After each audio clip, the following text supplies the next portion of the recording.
You're traveling through another dimension. A dimension not only of sight and sound, but of mind.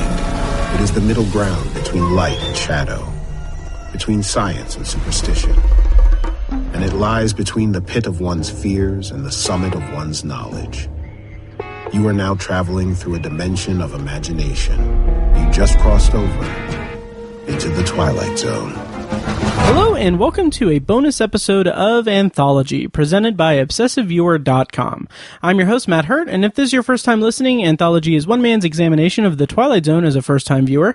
Each podcast, I share my first impressions, analysis, and overall thoughts on Rod Serling's iconic series, one episode at a time.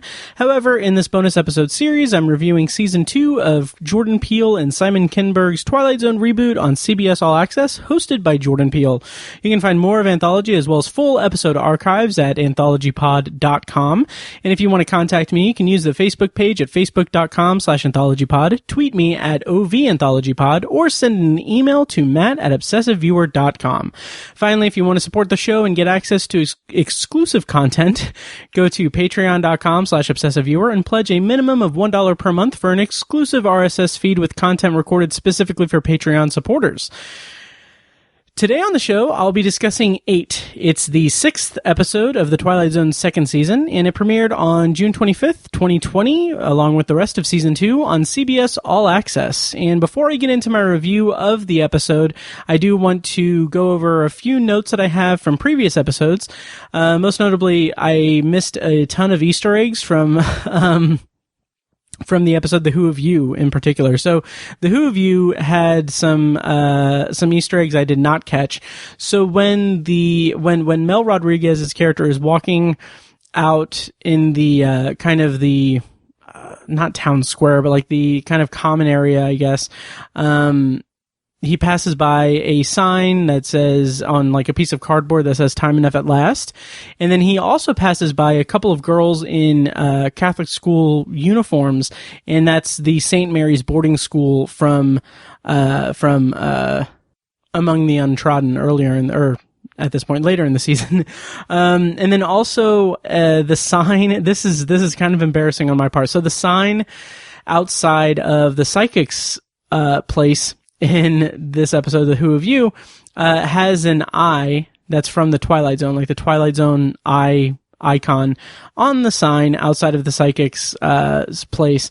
And I think I noticed it, but I didn't really connect it to the Twilight Zone, which is embarrassing considering that it's in my freaking logo for my podcast. So that was a very interesting and funny oversight on my part. By the way, check out podcastdesigner.com. Zach over there, he does incredible work. He's the person who put together my logo for the podcast. And even 5 years later, 5 years into the show, I could not be happier with my logo design. So check that out if you're in the market for some new podcast logo stuff. Podcastdesigner.com. And then finally, the other Easter egg that I missed was in the coffee shop, the Vortex logo is put on, like the Twilight Zone Vortex is put on the top of the latte by the barista. And I just didn't even consider that. And then finally, my other piece of pre-episode notes and everything is that there's some analysis from the episode Downtime that I didn't even consider. And again, I'm kind of embarrassed by it because I didn't consider this. So over at the Twilight Zone podcast, Tom and his guest Brandon for that episode, they pointed out that the reversal of Michelle's excellent customer service skills versus her becoming the unruly customer that customer service has to rein in throughout the rest of the episode, like they brought that up and they talked about it a lot. I really recommend checking out that podcast and that episode. But I didn't even consider that as a reversal of her customer service skills and her being on the other side of a customer service emergency, essentially. So I'm kind of embarrassed by that. So that's all the pre-show stuff that I have. So let me dive into, no pun intended, let me dive into my review of 8. It's been a couple weeks. I'm kind of a little rusty because I haven't set aside time to record these reviews in a couple weeks, but I'm back and I'm excited to complete this series, this season of the show, which is also, before I get into my review, it's also a little distressing that I'm recording this August 12th, the day that the third season of Anthology was supposed to launch, actually, until I had to postpone it because I have delayed releasing these episodes or recording these episodes. But anyway, it's a little disheartening because we haven't gotten a season renewal yet. It hasn't been renewed for season 3. I'm really hoping, like, every day I whenever I get a notification that the Twilight Zone Twitter page has tweeted something, I'm like excited that it's like maybe a season 3 renewal announcement. But it hasn't come to pass yet. Hopefully it gets renewed soon. Hopefully there is a season 3 because I'm really proud or really excited at the prospect of future seasons because I really was impressed with this season of the show. So hopefully that will be a thing that I can report on in a future episode. But for now, let me go ahead and go into my review of 8. As always, this review is going to spoil 8 from the jump. So please, if you haven't seen it, go watch it and then come back and listen to the review. So the plot summary for 8, courtesy of CBS All-Access, is: at the outer reaches of the world, a team of scientists discover a new, highly intelligent species, but its existence may endanger more than their research. This episode starred Joel McHale as Orson Rudd. He's known for the show Community, which is where I primarily know him from. He's fantastic in that show. I love that show. He was also in a recent movie that is available on VOD called Becky, which I reviewed in Obsessive Viewer episode 317. He has also appeared in 4 episodes of The X-Files to kind of bring it into a connection to Glenn Morgan.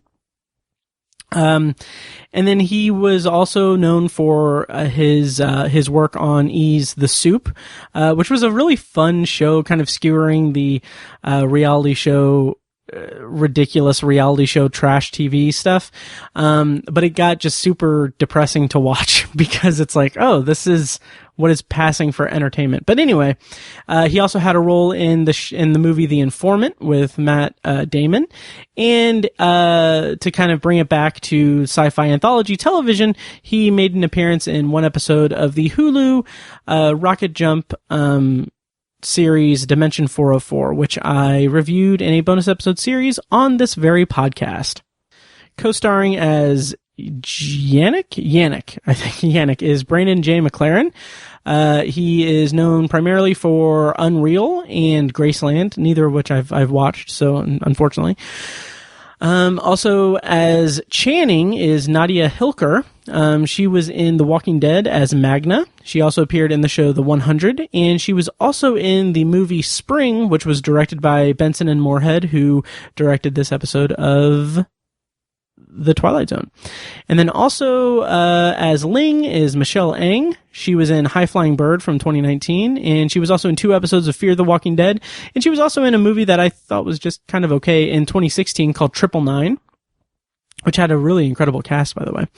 And then rounding out the cast is Tim Armstrong as Larry. Now, he provides the lead vocals, and he's the guitarist for the band Rancid.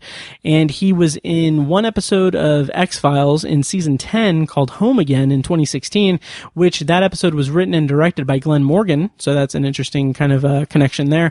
But an even more interesting connection that I found is that he produced an anthology show, like web series show called Rock and Roll Theater, in which he kind of took on the kind of Rod Serling-esque narrator role of it. I couldn't find much on it, but I do have a link to where you can kind of read more about it at thehardtimes.net, but I'll put a link to that in the show notes. But I thought that was an interesting connection. Writer for this episode was Glenn Morgan. This is his 4th writing credit for the show. He previously wrote A Traveler, 6 Degrees of Freedom, and The Blue Scorpion. He's obviously known for his work on The X-Files and Millennium. And he also wrote Final Destination and Final Destination 3.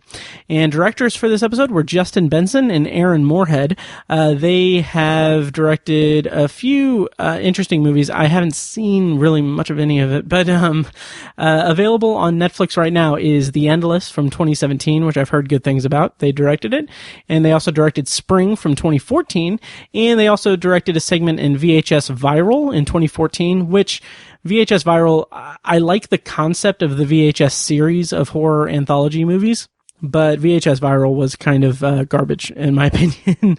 I can't remember what segment they directed, but judging from the direction that I've seen in this episode, I would wager to bet that they had one of the more solid ones in VHS Viral, but I don't remember. So, okay.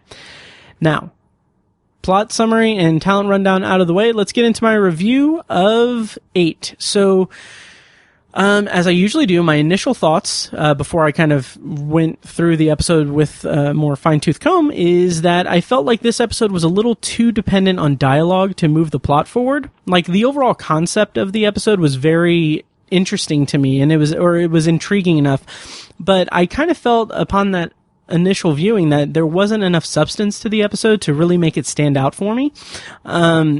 It is a monster episode, and there's nothing wrong with that, but honestly, the overall kind of feel of the episode is that it kind of feels more like an Outer Limits episode than a Twilight Zone episode. And not that there's anything wrong with the Outer Limits, but this is the Twilight Zone. Like, I kind of feel like there wasn't much substance there in terms of morals or anything like that. I just kind of felt like it was just a Monster of the Week episode, which again, it has its place. It's not a bad kind of concept, and I'm not ragging on that kind of overall concept for an episode of the Twilight Zone. I just feel like this felt more at home in an Outer Limits episode than it did in the Twilight Zone canon.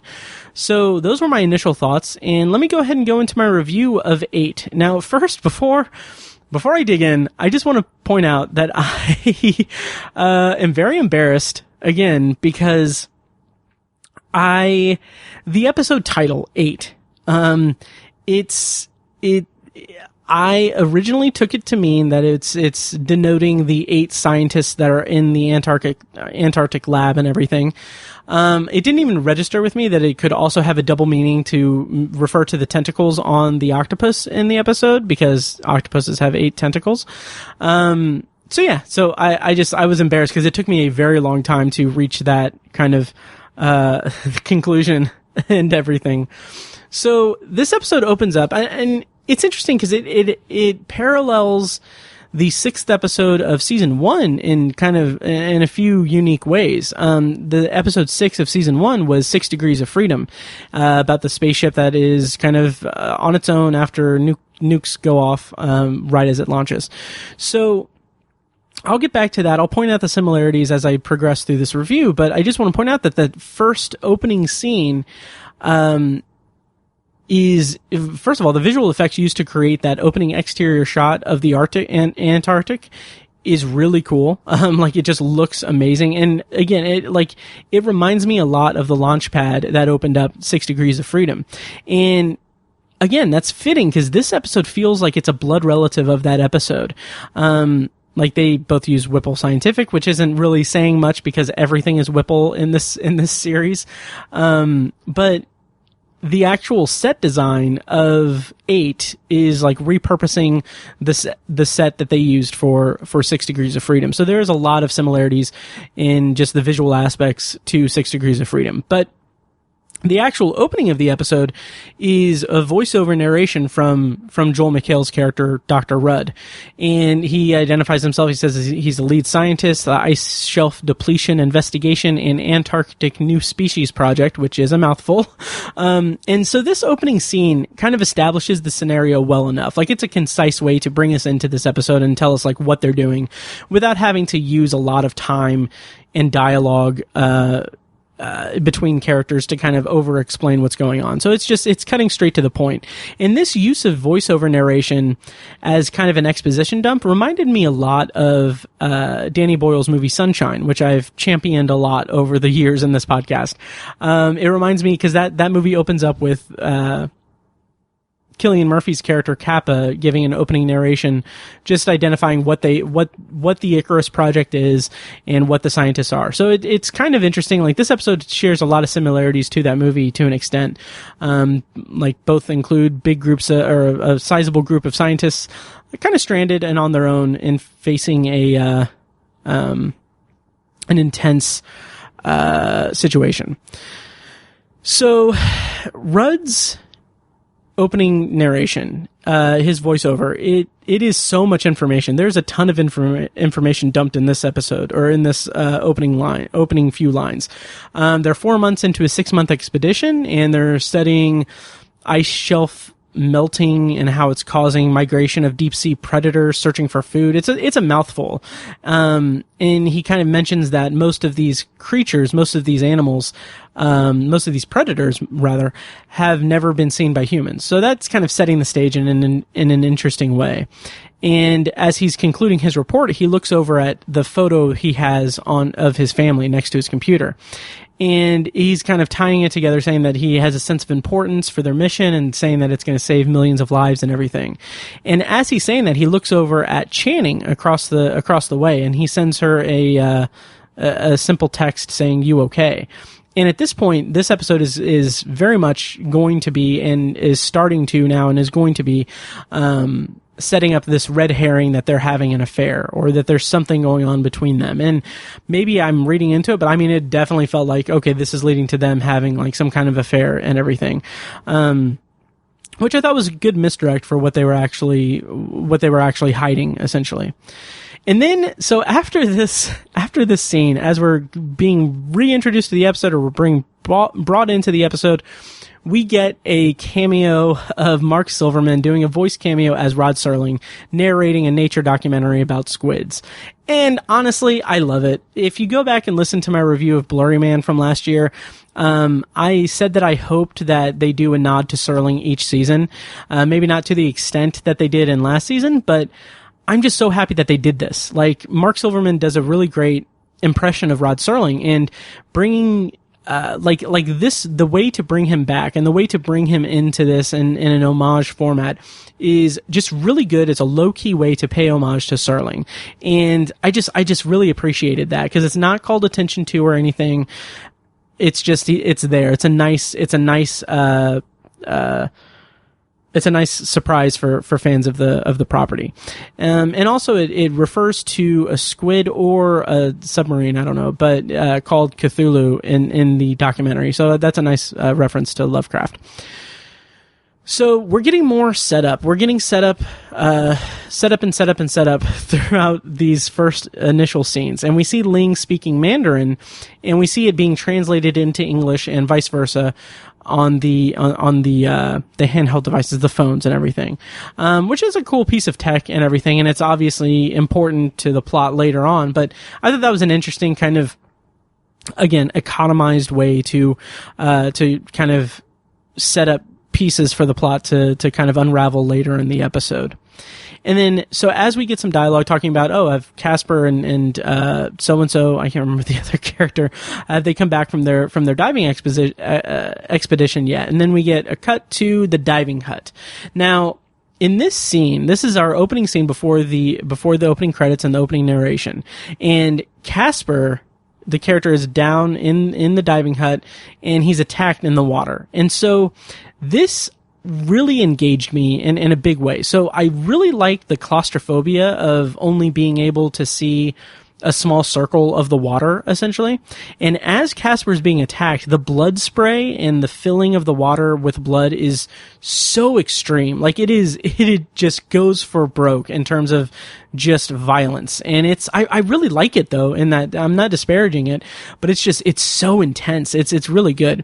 And it even goes so far as to spray the other character, Amy, in the face as Casper's being attacked underwater. And so it sprays Amy's face and also the lighting fixture and then the oxygen tank before actually pulling her into the water. So all of that, this is a quick succession of cuts showing the drama unfolding in the diving hut. And what makes it even cooler and more stylized is that all of these shots are intercut with shots of shark attacks from the documentary that's narrated by Mark Silverman as Rod Serling. And I just thought that was a really cool juxtaposition and a really cool way to kind of stylize the violence and everything and introduce us to the violent nature of this episode.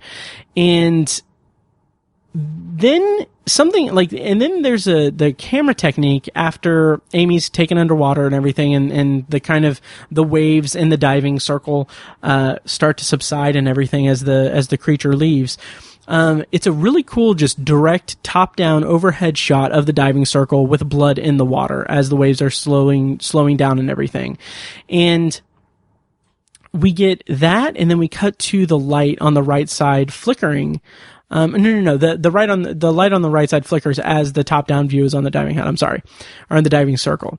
And so we see the water sloshing around, and it's a really cool shot. But then there's a switch to the light fixture, which is another circle in the center of the screen, if that makes sense. So it goes from one circle object, top-down view of the diving circle, to cut to a corresponding shot of a light fixture that is also circular. And it's covered in blood and everything. It's really an interesting switch between shots. I really liked it. And we see the blood dripping from the light fixture as well, which is really appealing and intense. And that's when we hear the octopus coming out of the diving circle. And there's a slow zoom. First of all, there's a slow zoom into and then around the diving circle at ground level, which builds the suspense and everything, and makes us think that the octopus or something is going to come up from the water. But the octopus has already left the water, and we can hear it in the background storing itself in the trunk.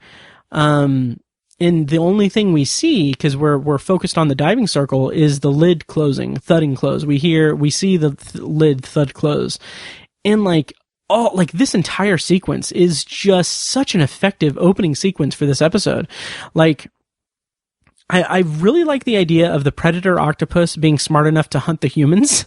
I really like that as a concept, but the thing that I kept coming back to, and the thing that I'm wrestling with this review, or that I will be wrestling with this review, I should say, is if the episode works as a whole. So it has this really intriguing hook, this opening sequence that's really, really well done in terms of action and setting the stage for a suspenseful episode, but does it work as a whole? And that's something that I'll wrestle with throughout this review. But for now, I'm going to go ahead and play Jordan Peele's opening narration from 8. At the bottom of the world, a group of scientists is about to encounter an entity of vast intelligence.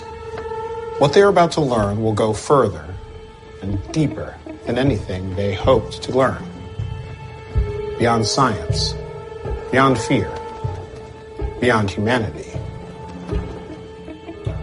In the Twilight Zone. Okay, so yeah, this is a succinct and ominous opening narration. It goes... It kind of reminds me of the 6 Degrees of Freedom one, but also it's another just kind of good, atmosphere building, opening narration. So I like it. And also another cool, wardrobe choice in this. He's kind of dressed for the climate with a coat over the suit. I thought that was a nice touch. So I like that. So I like the framing of this kind of post-theme music shot. It's a reversal of the slow zoom toward the diving circle from before the narration. So now we're moving into the doorway that Rudd is about to enter from, while we have the crate in frame on the right. And that slow zoom toward the door makes it just a tiny bit subtly suspenseful, especially with the crate in frame. I thought that was a really well composed shot. And so Rudd enters and he finds the aftermath of Casper and Amy's demise and calls for the rest of the team to come quick. And I kind of like that, just real quick, that as a show of his authority. He's the lead scientist of this exposition, and he just says hey, everyone get to the diving hut now, and everyone's racing to it, no questions asked. It kind of shows both his authority as the lead scientist, and also just their, the way that the whole team works together in an interesting way. Although the episode doesn't really do anything with those power dynamics or anything within the group to an extent, but I still like that the characters have, these scientists have an effective leader in Rudd for the most part.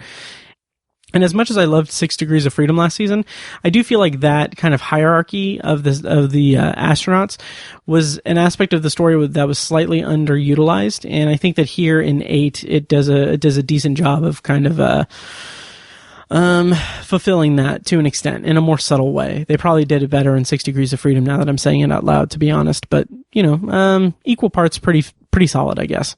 So, and that's a complete contradiction. Sorry. So. The rest of the team arrives, and we learn that Casper, Douglas, and Amy are dead, essentially. And I thought it was interesting that Yannick starts to suit up immediately to find them. And, like, he has this energy that, like this was prime, like, Sunshine in this episode. Like, this felt so much like the movie Sunshine from Danny Boyle that I referenced before. In particular, Yannick in this scene reminded me of Mace in Sunshine, played by Chris Evans. And God, I love Sunshine. But throughout Sunshine, Mace, played by Chris Evans, and Cillian Murphy's Kappa, they butt heads a lot. So he, like, Kappa in Sunshine is the kind of, logical thinker of it. Like, he kind of examines situations and problems and tries to find the best solution, whereas Mace is a pragmatic, just go for the most extreme response to a situation because there's no time to dilly-dally or anything. And here in the scene where Yannick just starts suiting up to find them, that feels so much like it's inspired by, at least to an extent, inspired by Mace in Sunshine. So I like, to the point where I kind of wonder if they drew influence from Sunshine for this episode. I really do. Because it's so similar in my eyes. So Rudd points out that Yannick is the only other trained diver that they have left, so he can't go down there. Again, which is kind of interesting because, one of the reasons why Kappa isn't, in Sunshine, why he doesn't go, on a risky mission, or what isn't intended to go on a risky mission, is because he's the only scientist or the only physicist. Anyway, and then Rudd also kind of throws away as an afterthought, like, oh, and you're high, so you can't go under there. But Yannick explains the kind of pragmatic approach. He says that the tether is only good for 150 meters, and I just lost my place. So only 150 meters. And that they've already been underwater for way too long anyway. And Rudd, so Rudd and Yannick kind of reach an impasse, and,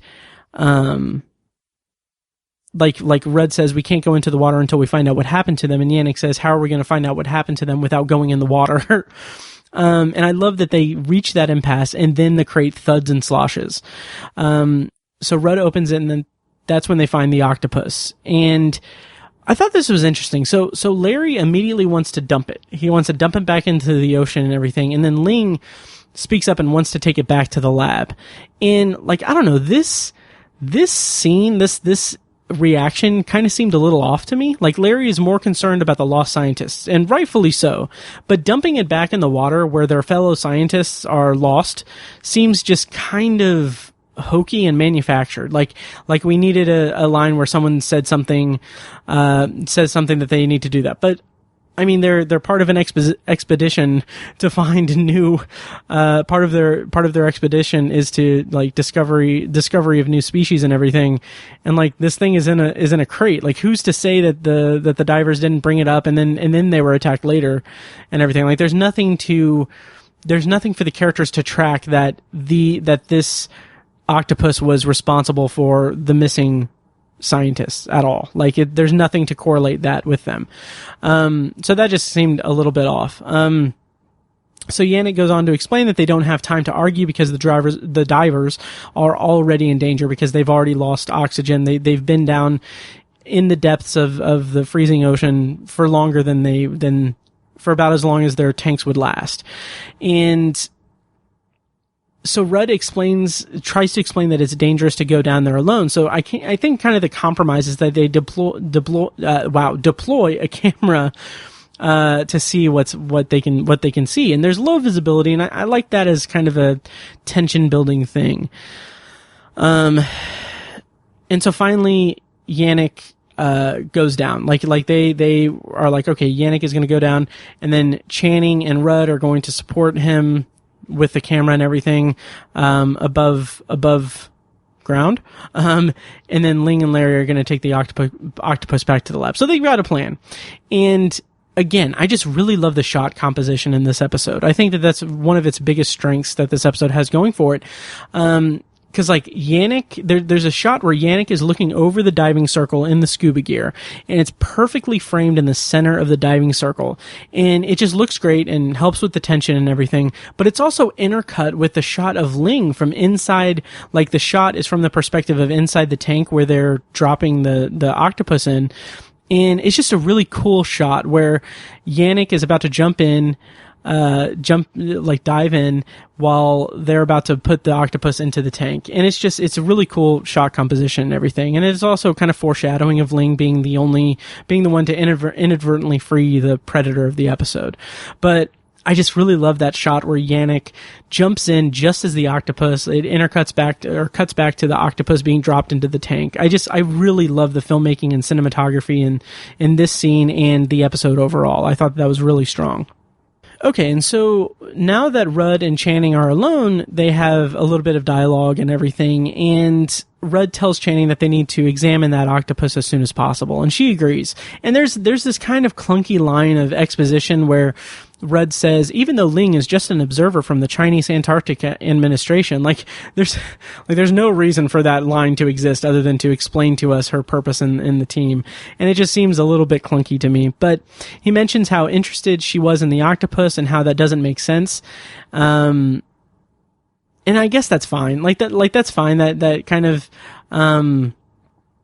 of develops or kind of gives us this insight into the kind of weird behavior of Ling as a character.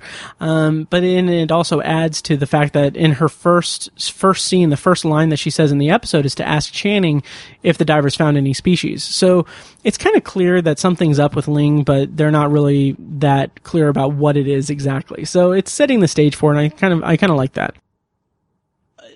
But, okay. So I say that, but the episode, it's pretty clear something is up, but the episode itself has kind of thrown so much at us at this point. At this point, we're 9 minutes into a 31-minute episode.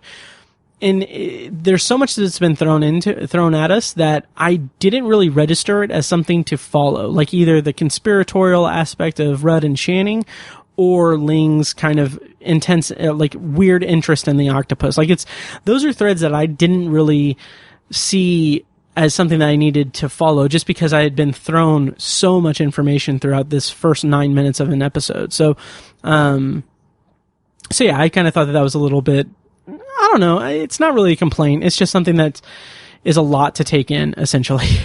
And so Channing suggests in response, as they're having the conversation, she suggests that Ling just cares about the work. And that's when Rudd says he thinks he knows about us, referring to him and Channing. And at this point, I assume that it was an affair, that he thinks that she knows about him and Channing having some kind of an affair and everything, which is a decent misdirect, but ultimately doesn't make sense in the context of the conversation if you think about it too hard. So, I don't know why she would be more interested in the octopus if she knew about them having an affair, potentially, but I don't know. Like I said, so much information is thrown at us at this point in the episode that it's a nice misdirect to think oh, okay, well, maybe I need to latch onto this idea of these two people having an affair and everything. So they name the octopus Dee Dee, and I'll talk more about that in trivia, I think. And I thought that one of the tanks said that, had the name Wiley on it.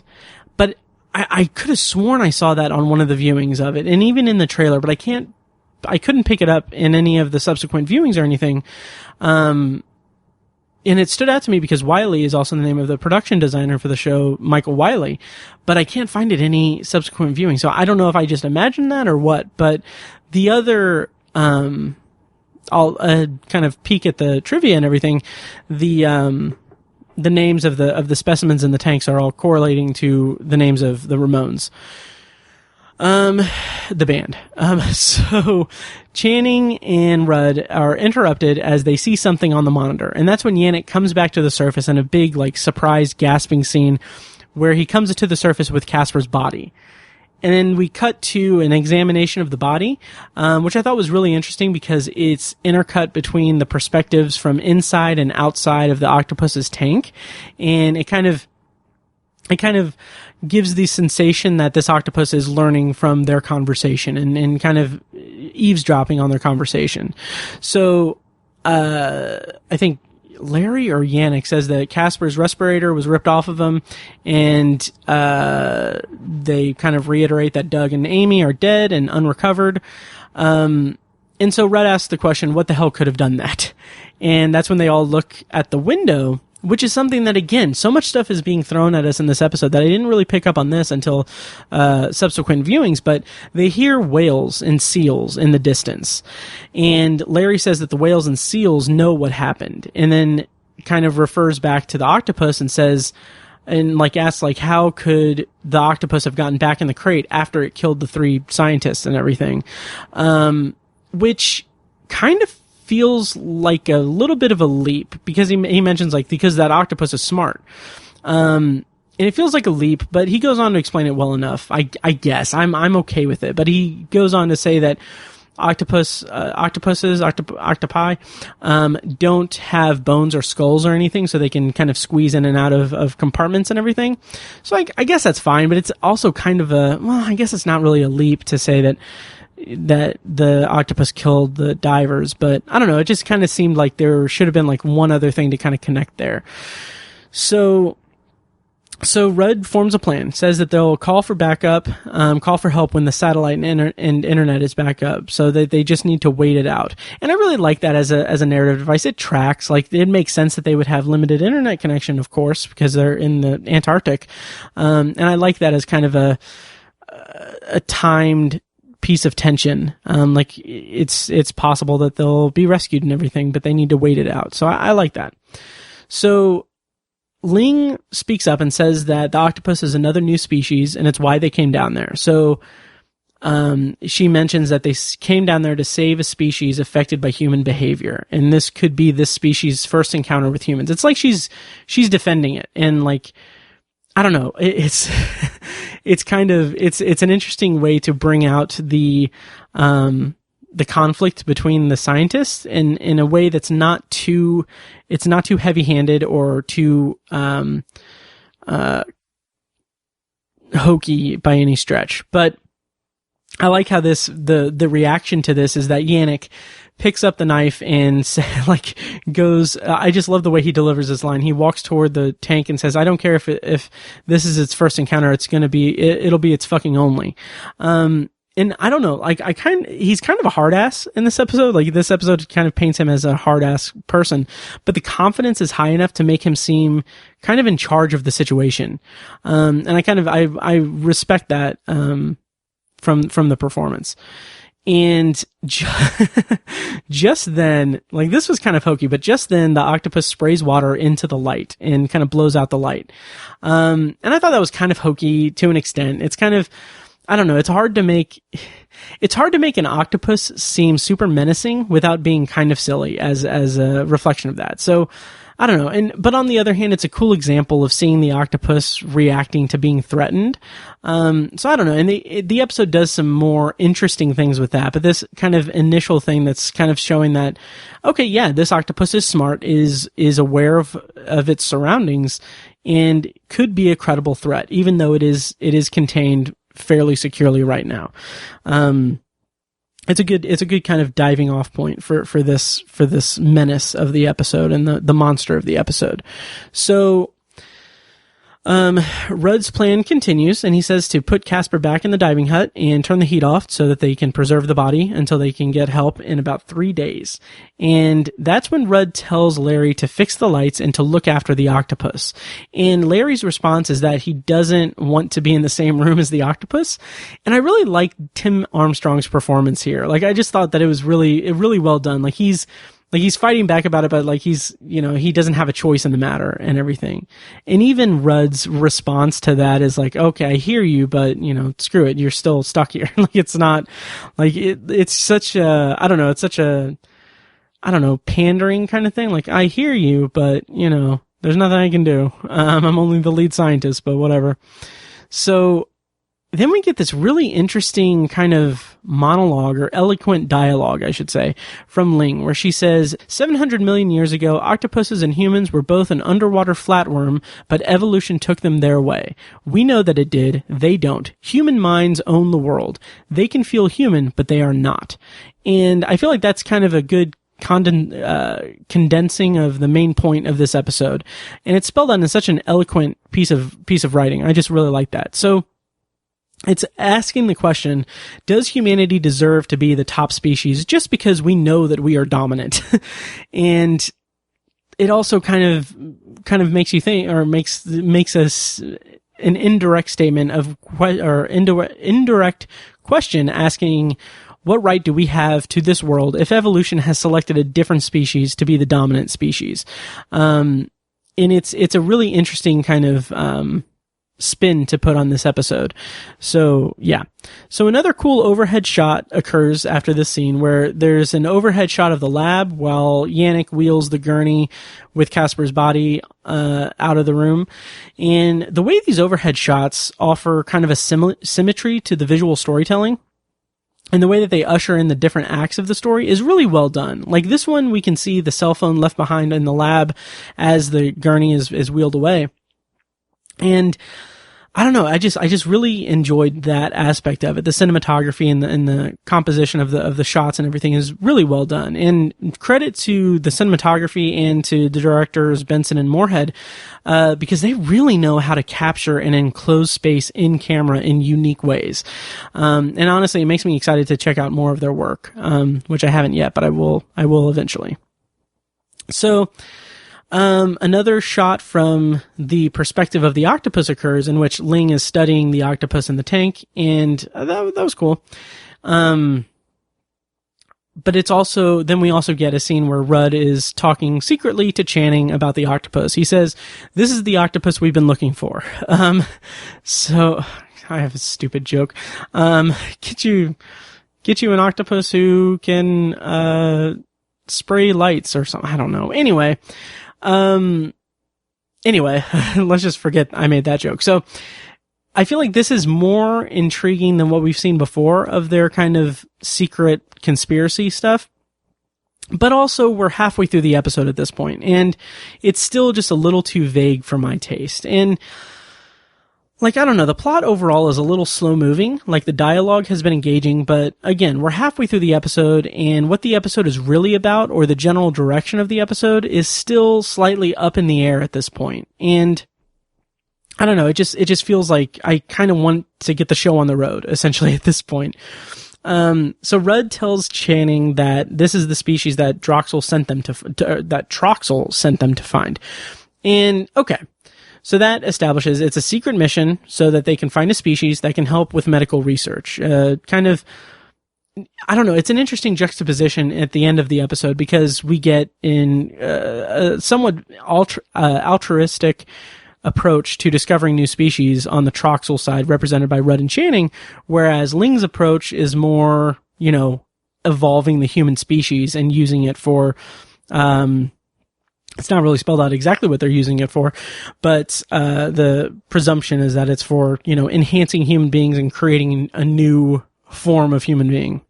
So as they're talking and everything and being kind of conspiratorial and everything, we see Ling overhearing them whispering, and she takes Channing's phone from the lab. And so I want to point out this. So I'm nerding out a little bit. She looks at the two of them talking from across the lab, and like, I have in my notes, because I watched this several times. I have in my notes, holy crap, I just realized that this is probably an homage to 2001: A Space Odyssey. Very, very cool. So, I had mentioned in previous episodes in this review series that there seemed to be a lot of Stanley Kubrick references throughout the season. I didn't see any references in the last couple of episodes, I think.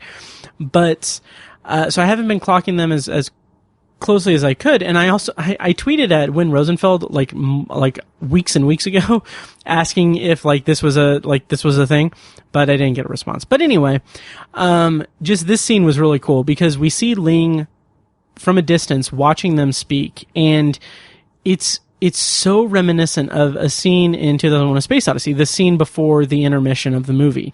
So we see in 2001, the two astronauts, Dave Bowman and Frank Poole, have gone into a pod, and they're talking about HAL 9000 being defective and everything, and how they need to shut them down.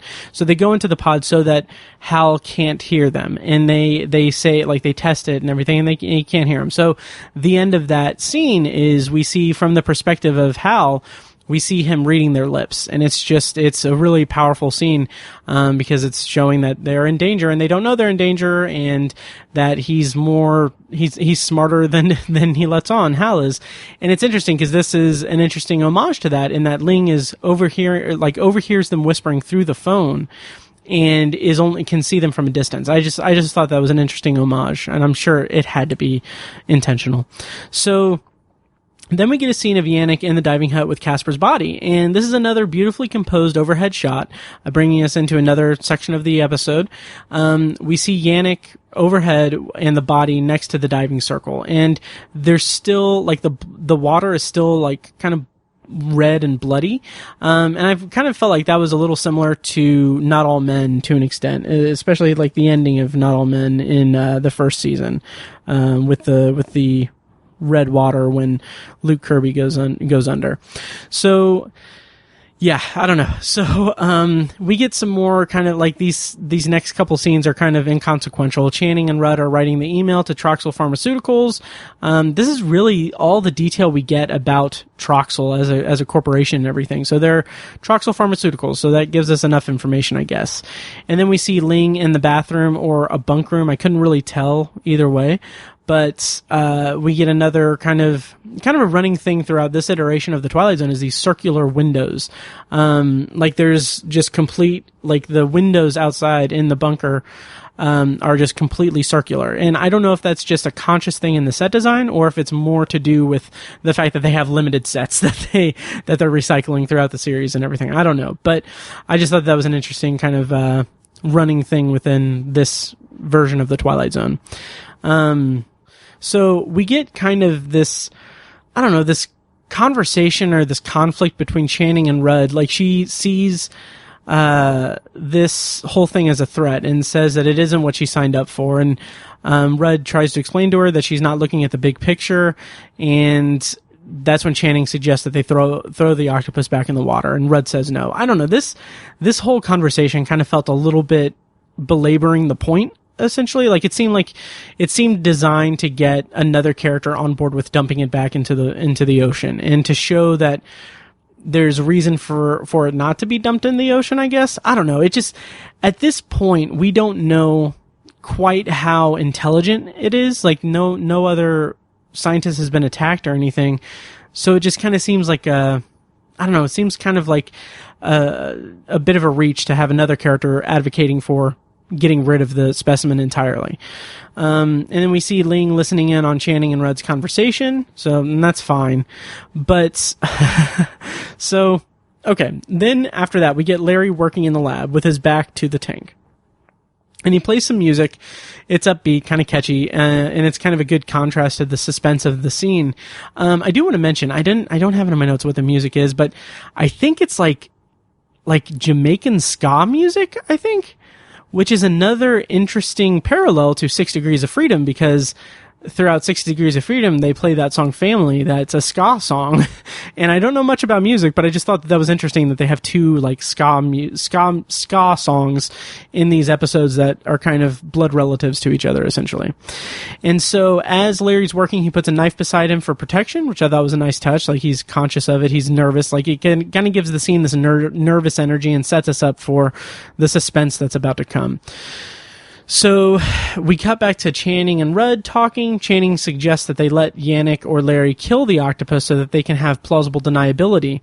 And again, that kind of reminds me of Sunshine just a little bit, but it also feels a little bit unclear. Like, I wish that there was a little more development of Channing's perspective on this. Like, at this point, I I don't know, it kind of felt a little confusing to me because I didn't know, is she upset because this octopus has killed 3 of the scientists already? And that's most likely the case, but I feel like it's not communicated strongly enough. And in fact, like, the loss of 3 of their scientists seems to be a back burner thing for most of the crew, with the exception of Yannick here in a couple scenes. But I don't know, it just seemed a little bit strange in terms of dialogue. It didn't really connect with me. So at this point, Ling hears the whales calling, which is kind of a reference back to earlier when they hear the whales and the seals and everything. And I kind of took that as a warning signal for them, or like the animals in the ocean warning of the octopus in a sense. But also, spoiler, I guess that's also a reference to an old school Twilight Zone episode that I haven't gotten to yet. I don't know what episode it was, but apparently it's shares a lot with this episode, or this episode or pays homage to it. But I wouldn't know, because the nature of this podcast is I'm going through the Twilight Zone as a first-time viewer.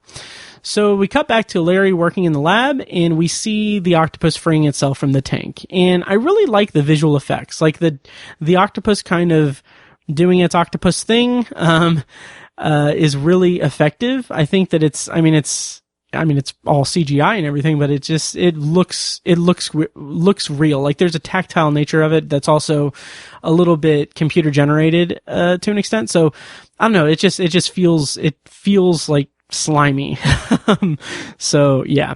So then we cut back to, like, it's cutting back and forth between Yannick and Larry at this point. And Yannick is in the diving hut looking over the scene of the crime, essentially. And this is where this is where we get some good, like, this animal has killed people that we know and this must be dealt with. That kind of energy. Like, actually, like, it's a very silent scene with Yannick, which I appreciated. And he's just internalizing this thing. Like, okay, it doesn't matter what we're here for. This octopus needs to die. Like, it needs to be taken care of. As we're seeing Larry being kind of hunted by this octopus or about to be, he's like, the octopus is stalking toward Larry, and I don't know, it's really suspenseful. I really like this section of the episode. So Yannick grabs a knife and leaves the hut. He's intent on killing the octopus, and I like it. Like, at this point in my notes, I retract my back burner comment, because this is good characterization for Yannick. And it fits his character. He's a pragmatic character, much like Mace in Sunshine was, and he's dealing with the situation. He doesn't need anyone's approval or anything, or like running up the flagpole or anything. He's made a decision. He's going to act on that decision. Yeah. And then to kind of break up that tension, we see Channing looking outside while she and Rudd wait for the satellite to pass. And again, we hear the whales groaning, and it's good for the atmosphere. So Rudd approaches and says, the satellite is up in a few minutes. It's time to go to work. It's fine. Like, some of the dialogue here is a little dry and inconsequential. Like, it doesn't add anything, essentially. So we see Yannick entering the lab, and the octopus is gone. And this is maybe one of my favorite scenes of the episode. So Yannick sees the pipe out of place on the tank, and he goes up to it, and he asks Larry if he's seen this. And that's when he turns to Larry and sees the octopus wrapped around Larry's face, camouflaged. And it's such a cool moment. And we see the tentacles going through Larry's nose and mouth. It is freaking disturbing, like, really intense. I really liked this shot, essentially. It grosses me out, and it makes me just uncomfortable and unnerved. And then it goes so much further after that. So Yannick gets gripped by the tentacle, and we get this close-up of the octopus's eye with this, like, kind of murderous intent through, like, a narrow slit in the eye. It's pretty cool. So Yannick stabs at the tentacle, and while the tentacle is disembodied from the octopus, it's still gripping him, which I thought was such a nice touch. It really, really cool. And then that's when the other tentacle latches onto Yannick's face. And my God, we get one of the most gruesome scenes I've seen in the Twilight Zone or in TV. Like, it's disgusting. It's just so much gore. Like, I'm curious what other fans of the Twilight Zone have to say about it. Like, did this go too far for fans of the Twilight Zone? Like, did this is this too much? Because we see the tentacle get pulled off of the face while the suction cups are pulling at the skin, and then the eye just gets pulled out of the eye socket, and it's almost too much. It's too much gore, but it's also really, really cool at the same time. So, just really, really messed up. Like, holy crap. It was intense. And so, needless to say, Yannick is now dead. And while the music is still playing, it's such a nice, like, it kind of feels like almost retro at this point. Like the music playing, here's what it reminds me of. So, in the movie Scream 2, one of the characters gets killed, in broad daylight in a van. He gets pulled into a van and is stabbed to death and everything, while these very much 90s dudes in like denim and sneakers are like walking right past the van, and they have a big boom box on their shoulder, and they're listening to like Beastie Boys or something. And, no, I think, I don't know who it was. I think like Cottonmouth Kings or something. I used to be obsessed with Scream, guys. So anyway, the music is playing as the character is getting like gutted in the van. And like this reminds me of that, because Yannick is dead while the music is still playing, and we see the octopus kind of scurrying away. I just really like that. It's kind of a nice like button on the end of that very gruesome scene. So then we get a scene of Ling writing her own email while listening in on Rudd and Channing. And Rudd tells Channing that he'll send the email for a rescue while she alerts Troxel. Like, it just seems over-explaining. Like, this stuff just seems way too over-explaining for what is really menial task work that does have some importance, but it is just so menial. Like, it's just, they're spending so much time having conversations about like sending an email, man. Like, it's not that engaging. And even the dialogue, or even the delivery of the dialogue. So when Rudd tells Channing that, her response is, she says that she needs a 2-step verification code and she needs her phone. And the energy, just the energy of the dialogue, like her delivery of that is so, like the energy is so freaking low and just so uninteresting that it's like a snooze fest, honestly. Like, a peek behind the curtain, something that I do with these episodes is, like, when I'm working, I will rip the audio of the episodes and make it an MP3, and put it on my phone. I also do that to put the clips in for the episodes, but I'll rip the entire audio into an MP3 for the entire episode. And when I'm working, I'll listen to a couple episodes at once and kind of listen to them over and over. Kind of as prep work for my prep work for the episodes of the podcast. So I'll do that so that, like, I'll think of things in the dialogue that pique my interest, and then when I go back to watch the episode and make notes, I'll incorporate those notes in. So anyway, every time I get to this scene when listening to the episode, it just stops it in its tracks. It's so just dull and lifeless. It didn't do anything for me. So, okay, so Channing, Rudd, and Ling are all setting up emails to send out.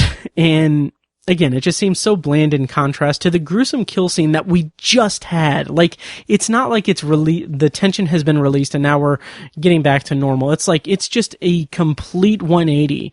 And it's not, like, it doesn't feel organic at all.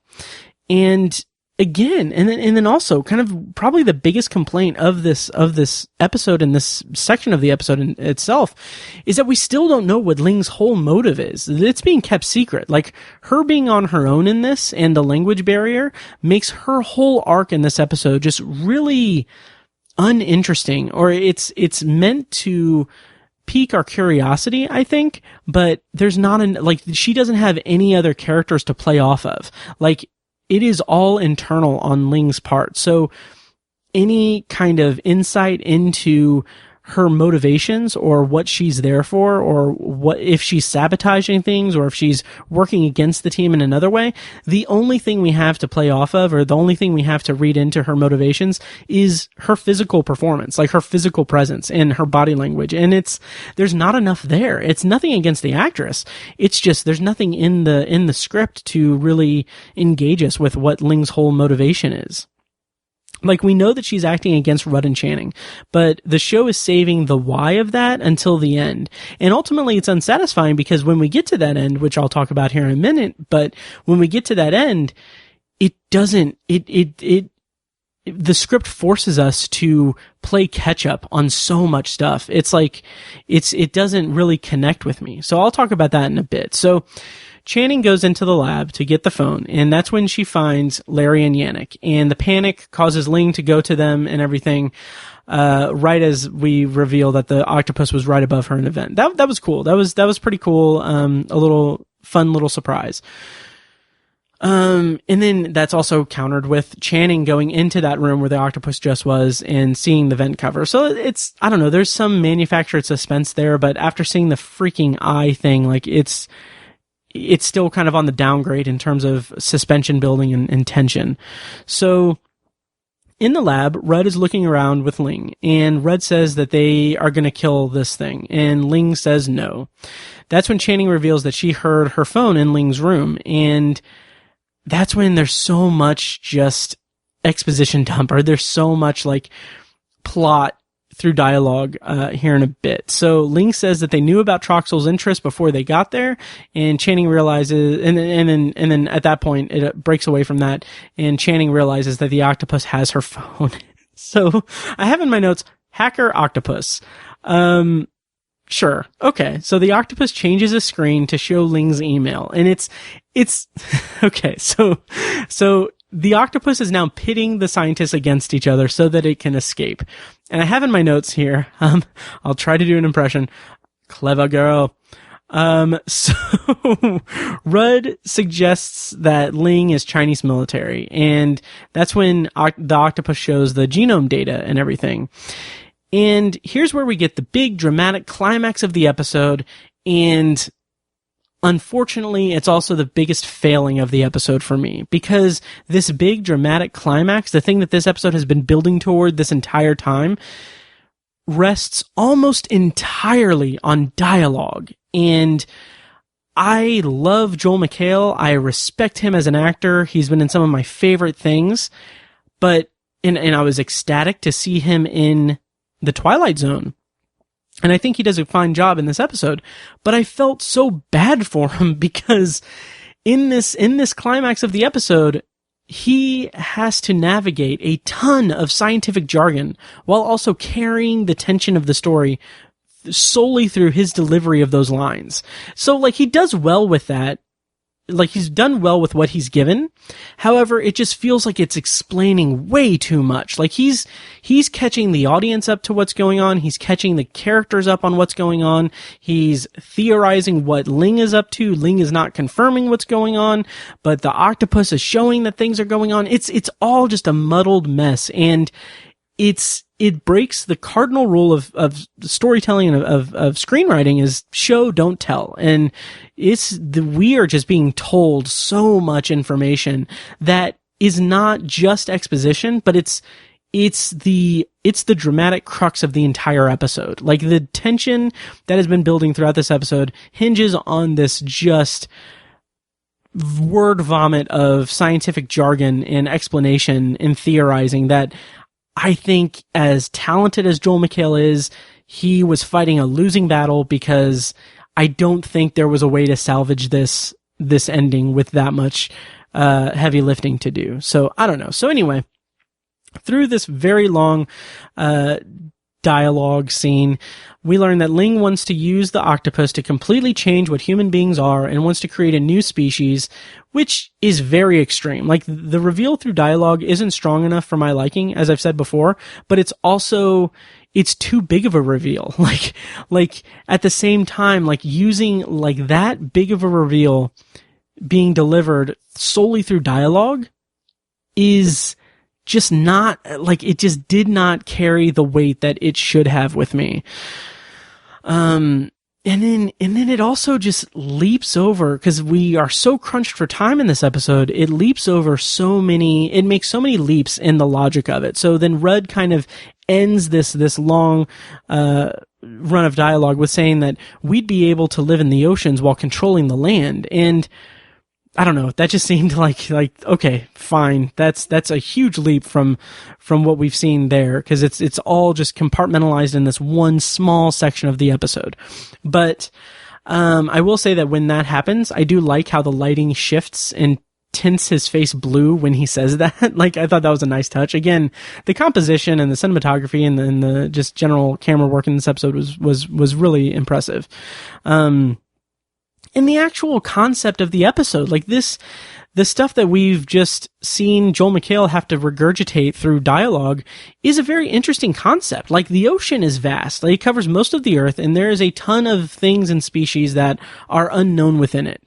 So Ling's position is presumably one that would lead humanity to further dominance of the planet. Like, we're the dominant species on land. Let's conquer the oceans and everything. And like, that's intriguing and everything. I just don't like the way it was delivered. It's just, it's too much like narrative whiplash throughout this entire last act of the episode. I do like this line of dialogue that Joel McHale as Rudd says. It's solid. He says, "Let's be honest with ourselves. We're both trying to take from this animal what we don't have. That's what human beings do. That's what we've always done." I just think that was really, really cool, like, kind of, a nice, like, kind of condensing of the theme once again. Like, it's a kind of a mirror of Ling's scene earlier in the episode. And I appreciate the screenwriting for that. And so then he kind of tries to compromise and says, "I was wrong. We put it back in the sea and we go home." And then Ling shakes her head no and everything. And that's when the octopus attacks Channing. And that was very, like, intense. It was really intense because I thought that she was done for. Like, I thought that she was going to be dead. But what I really, really loved about this was it shows it shows the growth of the octopus's knowledge. So I thought it was really clever that the first thing it goes for after her hand, the first thing that the octopus goes after is her hand that's holding the knife. So it has adapted and learned from its attack on Yannick that cost it one of its tentacles, and it has changed its approach to attacking humans. And I thought that was really clever and kind of subtle in its presentation. I just really like that. So Rudd goes to help. Ling is frozen in place. The octopus drops the phone. And yeah, we're kind of, I wouldn't say we're on autopilot, but it's kind of rushing up to the end of the episode. So,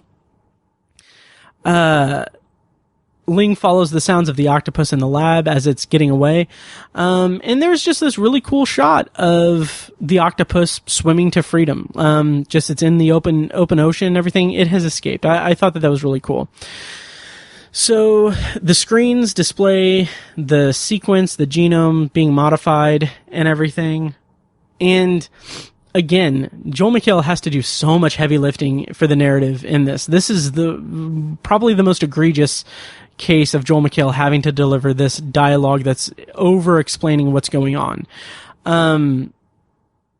Like, he does a fine job with it, but he can only carry the impact so far. So he explains that the octopus hacked the gene stuff to cause a mutation that it is now sharing and broadcasting to the rest of its kind.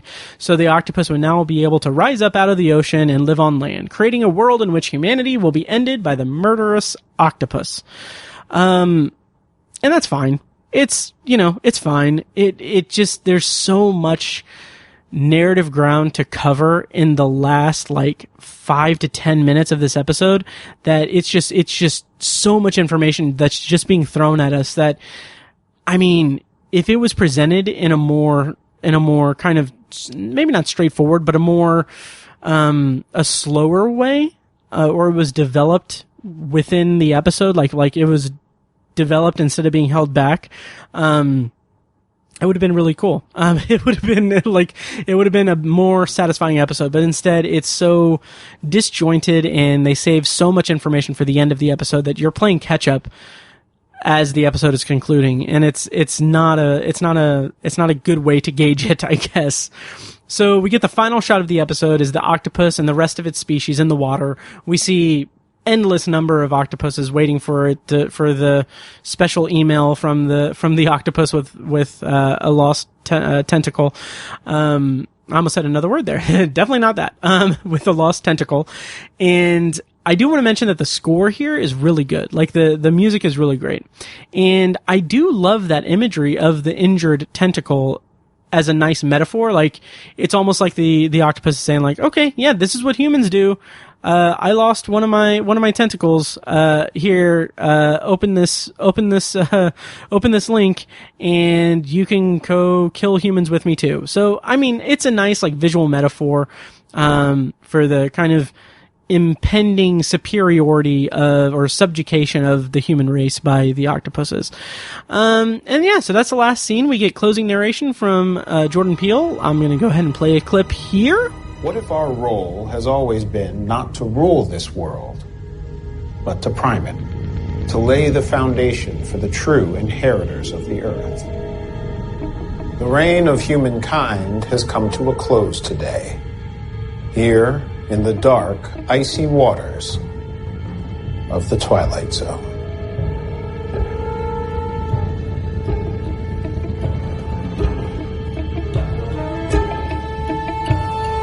So I like this closing narration. I like it as kind of a summation of the episode, and I like it better than the episode itself. It's a cool kind of cap on an overall kind of lackluster episode. And I also like the way that Jordan Peele kind of looks out the window to see the glowing water with all of the email attachments opened by the octopuses. So yeah, I like that. So that's my review of 8. I'm going to go into some trivia for the episode. So obviously it's, first piece of trivia is that, it's a redesigned, set from 6 Degrees of Freedom, and weird that both, this episode and that episode and this one include ska music. As I mentioned before, that, Mark Silverman does a voice cameo as Serling. And then also, this is something I thought was interesting. So the base that they're at is called Nyby Station, and that's an Easter egg reference to Christian Nyby, who not only did he direct the episode or direct the movie The Thing from Another World, the original The Thing, essentially. He also directed original Twilight Zone episodes Cavender is Coming and Showdown with Rance McGrew. So that's pretty cool. And as far as the voice cameo from Serling, played by Mark Silverman, is that the actual words of it are from Undersea World of Jacques Cousteau, like an episode of Undersea World from Jacques Cousteau, that Rod Serling did when he was alive. So that's pretty cool. I like that they didn't use that. Like, they didn't use Rod Serling's actual voice. They brought in Mark Silverman for it. I thought that was a nice, because it's an homage. I thought that was pretty interesting. So, all right, well, that'll do it for this episode of Anthology. Thank you guys so much for listening. Let me know what you thought of 8, and I'll be back next time to I'm on the downturn, I guess. I don't know if that's the word. I don't know. This is my second episode of a podcast I've recorded tonight. Anyway, I've been essentially podcasting for 4 hours at this point. Oh God. Anyway, so, yeah. So, what was I? Okay, yeah. So thank you guys so much for listening. Check out Patreon, patreon.com/obsessiveviewer. Next time on the podcast, I'm going to be reviewing A Human Face, a bonus episode of Anthology, which will be episode 7 of the Twilight Zone second season, available on CBS All-Access. Looking forward to that, but I'm more excited for the other 2 episodes after that, for the 2 episodes after that. But we'll get into that next time on the podcast. For now, thank you guys so much for listening, and I'll see you next time.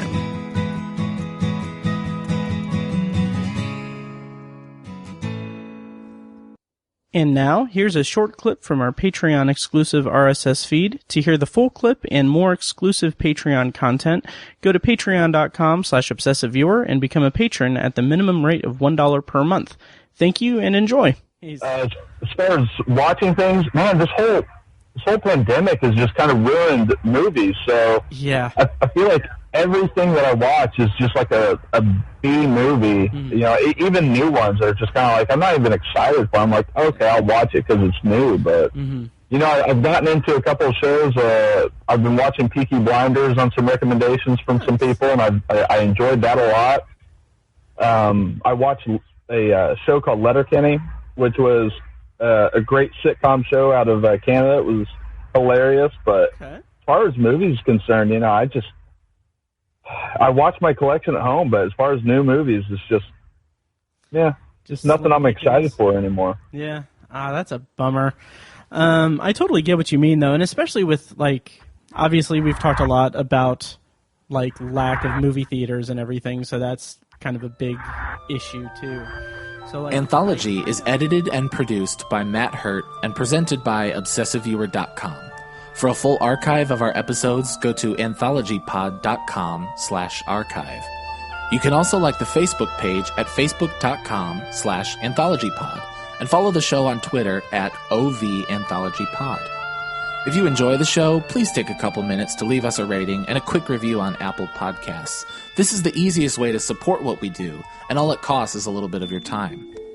If you'd like to donate to the podcast, you can make a PayPal donation at anthologypod.com/donate or support us on Patreon for recurring donations and access to commentary tracks and B-roll audio recorded exclusively for patrons at patreon.com/obsessiveviewer. Every donation goes toward paying the fees to keep the podcast running and is greatly appreciated.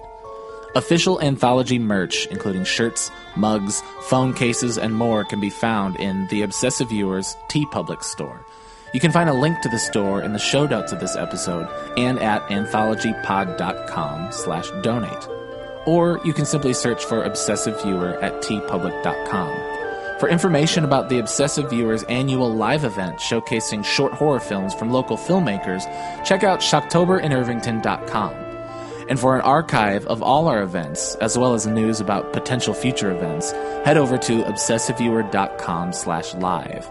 For more podcast content, you can find our flagship movie and TV review and discussion show, The Obsessive Viewer Podcast, at obsessiveviewer.com, and on Twitter at obsessiveviewer. You can also find Tower Junkies, a podcast where Matt and co-host Tiny share their love of all things Stephen King and his magnum opus, The Dark Tower series, over at towerjunkiespod.com and at towerjunkiespod on Twitter. And finally, check out The Secular Perspective, Tiny's side project podcast, which tackles current events and life's big questions from the perspective of secular hosts Chad and Amanda at thesecularperspective.com. Bumper music for this podcast comes courtesy of As Good As It Gets, which can be found at facebook.com/asgoodasitgetsband. You can also find As Good As It Gets music on Spotify, Google Play, and iTunes. Thank you so much for listening, and we'll see you next time. Kitty!